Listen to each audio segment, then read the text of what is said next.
బంగాళాఖాతంలో ఏర్పడిన అల్పపీడనం కారణంగా భారీ నుంచి అతి భారీ వర్షాలు కురుస్తాయని వాతావరణ శాఖ తెలిపింది.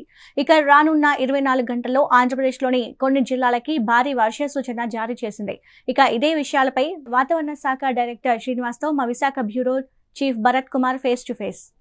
అల్పపీడన ప్రభావంతో గడిచిన 24 గంటల నుంచి కూడా ఆంధ్రప్రదేశ్ రాష్ట్ర వ్యాప్తంగా వర్షాలు పడుతున్నటువంటి పరిస్థితి. అయితే రాగల 24 గంటల్లో రాష్ట్రంలో ఎటువంటి పరిస్థితి ఉండబోతా ఉన్నది, ఏ ప్రాంతాల్లో మోస్తరు నుంచి భారీ వర్షాలు పడే అవకాశం ఉంది, ఎటువంటి అలర్ట్స్ ఇచ్చారనే దానికి సంబంధించినంత వరకు విశాఖ వాతావరణ శాఖ డైరెక్టర్ శ్రీనివాస్ గారు ఉన్నారు.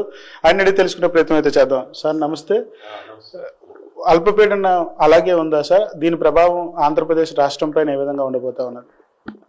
నిన్న west central and adjoining north west bay Bengal ఏర్పడినటువంటి అల్పపీడనం అది ఇంకా అల్పపీడనం కొనసాగుతుంది. కానీ అది స్లైట్ గా ఇటు వెస్ట్ నార్త్ వెస్ట్ డైరెక్షన్ లో వస్తూ ఇప్పుడు సీలో plus south Orissa and north Andhra మీద ప్రస్తుతం అది నెలకొని ఉంది.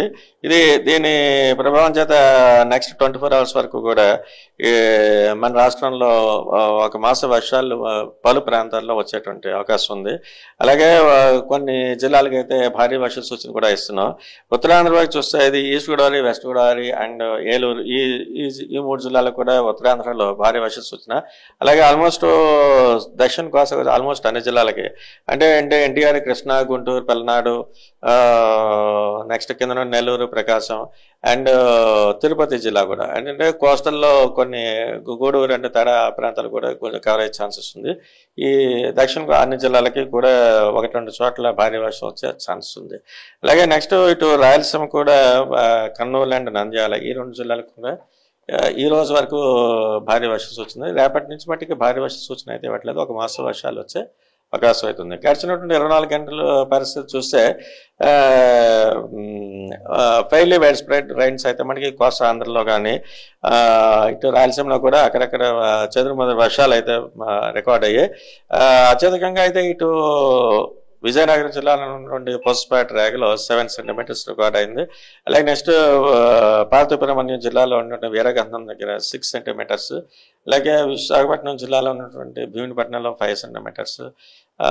Mandasa Srikakulam district person. అలాగే చాలా చోట్ల ఇటు ఉత్తరాంధ్రలో దీని యాక్టివిటీ ఎక్కువగా కనిపించింది. ఉత్తరాంధ్ర ప్లస్ దక్షిణ కోస్తాలో ఒక మోస్తరు వర్షాలు ప్రమాదం జరిగింది. ఆరెంజ్ అలర్ట్ కానీ రెడ్ అలర్ట్ కానీ ఏమైనా ఉన్నాయా? ఆరెంజ్ అలర్ట్స్ అలాంటివి అయితే మనం ప్రస్తుతానికి అయితే ఇవ్వట్లేదు.